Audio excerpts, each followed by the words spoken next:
जय बाबा की, जय बाबा की फुला की जय हो। मेरे सभी भाइयों की और मेरे गुरु उस्तादों की भी जय। मैं स्वागत करता हूँ आपके अपने यूट्यूब चैनल भक्ति की शक्ति ऑफिशियल में। भाइयों, मैं आपके लिए एक और नई बात लेकर आया हूँ जो कि बहुत लोगों के मन में होगी। बहुत लोगों के सवाल होते हैं ये कि बाबा वीर बुलाकी गैर जात में अगर पूछता है या फिर कोई भी बाबा वीर बुलाकी को पूज रहा है तो क्या उसको पूरी ज़िंदगी उसके परिवार वालों को पूजना पड़ेगा या नहीं।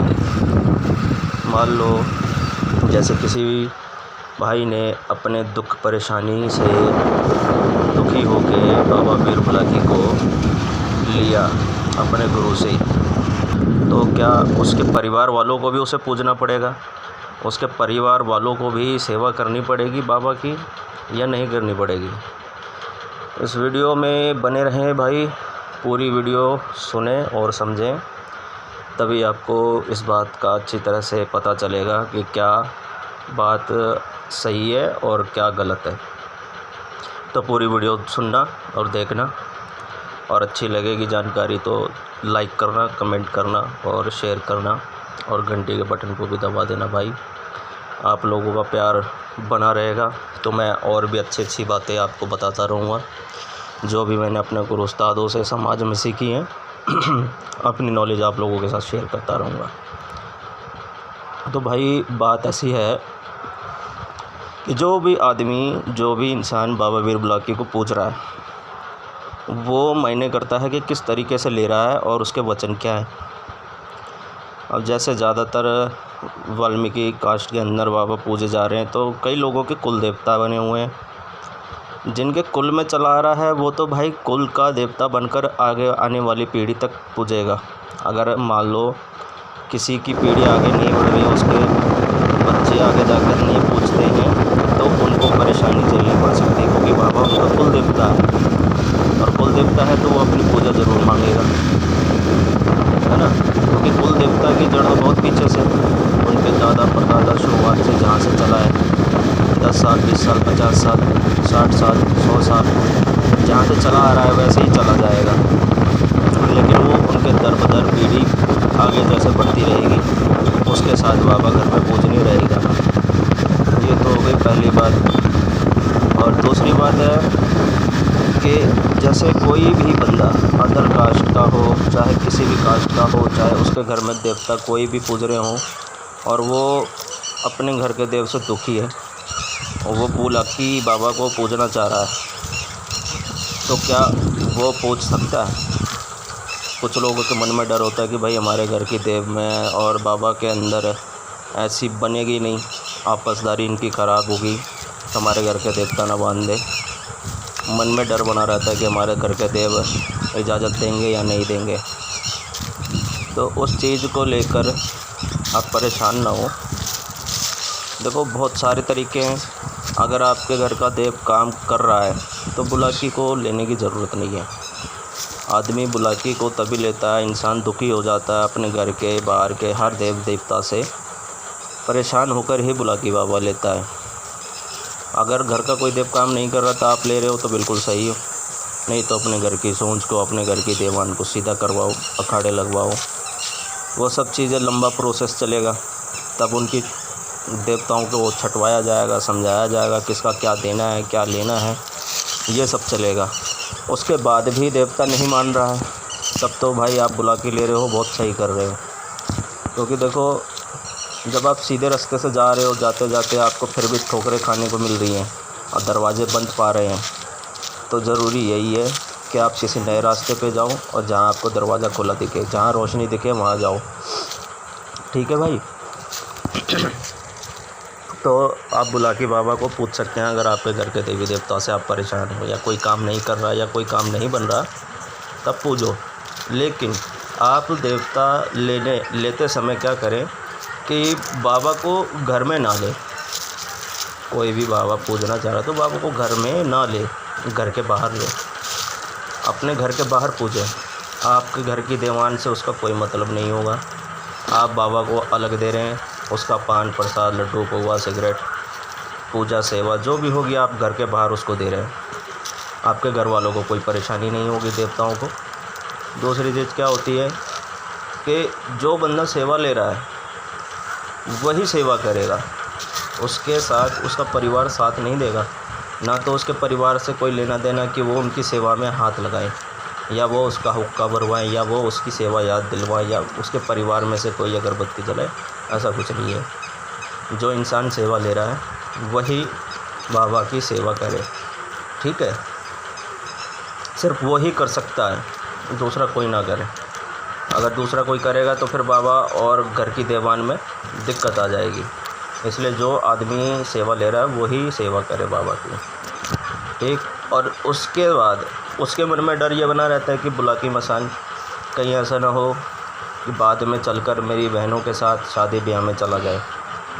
बहुत लोगों के मन में ये सवाल रहता है कि कहीं बुलाकी मसान हमारी बहनों के साथ शादी ब्याह में तो नहीं चला जाएगा, दूसरे घर तो नहीं चला जाएगा कि वहाँ जाके हमें दुखी कर दे, वहाँ जाके हमारा नाम ख़राब कर दे।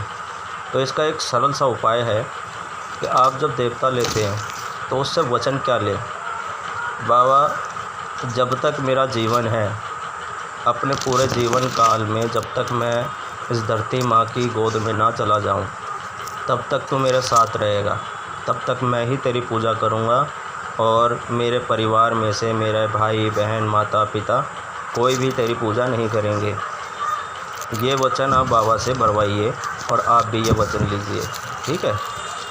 इस वचन को लेकर बाबा आपके साथ चलेगा, लेकिन वो आपके ही साथ रहेगा, आपके परिवार वाले के साथ नहीं रहेगा। जब आप किसी को अपनी इच्छा से बाबा देंगे तब बाबा आगे बढ़ेगा।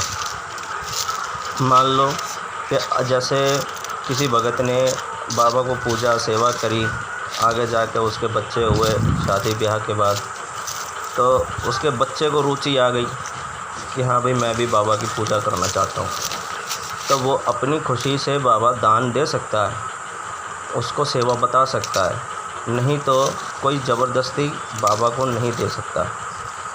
अगर जैसे सामने वाला खुद मांग रहा है, आपकी औलाद आपसे खुद कह रही है कि मुझे बाबा को पूजना है और आप भी पूछते थे, तब आप बाबा को आगे दान दीजिए।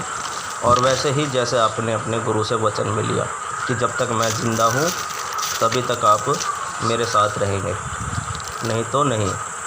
इसी बात से सभी लोग बहुत परेशान रहते कि कहीं ऐसा ना हो बुलाकी मसान पूछ तो लिया हमने और पूजने के बाद कि हमारी बहन बेटियों के साथ हमारी बहनों के घर चला जाए, ससुराल चला जाए। देखो भाई, हर चीज़ होती है। बहुत सारे देवी देवता होते हैं जो शादी के बाद चले जाते हैं, अकेला बुलाकी बाबा ही नहीं है, ठीक है। बहुत सारी देवियां हैं, बहुत सारे देव हैं जो अपने घर की बहन के साथ बेटियों के साथ ब्याह में चले जाते हैं ससुराल। तो वहाँ पर कोई दुख तकलीफ़ में देखते हैं तो ये लोग उनको उसी का फल देना शुरू कर देते हैं। जैसे उसकी बहन बेटी जो गई है उसको दुखी करना, तंग करना, बार बार दहेज की मांग करना, ऐसी बातें करते हैं। और लड़की हमारी दुखी है तो बाबा अपना वो सारे देवी देवता उसको समझा देते हैं, एक तरह से सबक भी सिखा देते हैं। तो गलत तो करते नहीं हैं, लेकिन ऐसा है बुलाकी मसान अकेला ही तो नहीं है ना कि वो लड़कियों के घर जा रहा है, बहन बेटियों के साथ जा रहा है। तो सबसे सीधा रास्ता यही है कि आप जब भी बाबा का बेड़ा लें और वचन करवाएं, यमुना जी पे, आगरा में, जहाँ पर भी आपके घर के आसपास जो भी घाट लगता हो बाबा का, वहाँ जब भी आप बेड़ा लें, जैसे भी आप वचन लें, तो ये ज़रूर कहें बाबा जब तक मैं जीवित हूँ अपने पूरे जीवन काल में मैं ही तेरी सेवा करूँगा, मेरे मरने के बाद तेरी सेवा और कोई नहीं करेगा मेरे परिवार से, और मैं तुझे घर के बाहर पूजूँगा। बस इतना ही कहना है और वचन भरवा लेना है। तो बाबा पूरे जीवन काल आपके साथ ही रहेगा। आपके मरने के बाद आपका परिवार छोड़ के वो अपने आगरा में जाके बैठ जाएगा। बस इतनी ही बात है। और वो आपके परिवार में कहीं भी किसी के साथ नहीं जाएगा, ना किसी बहन के साथ, ना किसी बेटी के साथ, ना किसी का गलत करेगा। बशर्त ये है कि गुरु भी अच्छा होना चाहिए कि बाबा से बोल तो दिया कि मैं अपने पूरे जीवन में तुझे अपने साथ ही रखूँगा, मरने के बाद नहीं रखूँगा, तो अपने घर चला जा। और गुरु के दिमाग में आ रहा है कि नहीं, मैं तो उस लड़की के साथ भेजूँगा, उस लड़की के साथ भेजूँगा। तो वो भाई गुरु की इच्छा है, वो अपनी मर्ज़ी से भेज रहा है। बाबा ने नहीं कहा कि मैं जाऊँगा। और फिर भी अगर किसी के मन में शक रह जाता है तो जब भी बहन बेटी का ब्याह हो या कुछ ऐसा प्रोग्राम बनता है तो अपने बाबा के नाम का हुक्का उतार लें उस पे से, ताकि किसी के भी मन में डाउट ना रहे कि भैया मेरे बाबा वहाँ जा रहा है। ठीक है भाई, तो मुझे लगता है कि आप लोगों को ये बात समझ आ चुकी होगी कि बाबा लेते समय कैसे और क्या करना चाहिए। और अधिक जानकारी, इससे भी ज़्यादा कुछ और जानना हो तो आप मुझे सब्सक्राइब करें मेरे चैनल को और बेल आइकन दबा दें, शेयर करें, कमेंट करें। कमेंट में जय बाबा वीर बुलाकी की ज़रूर लिखना।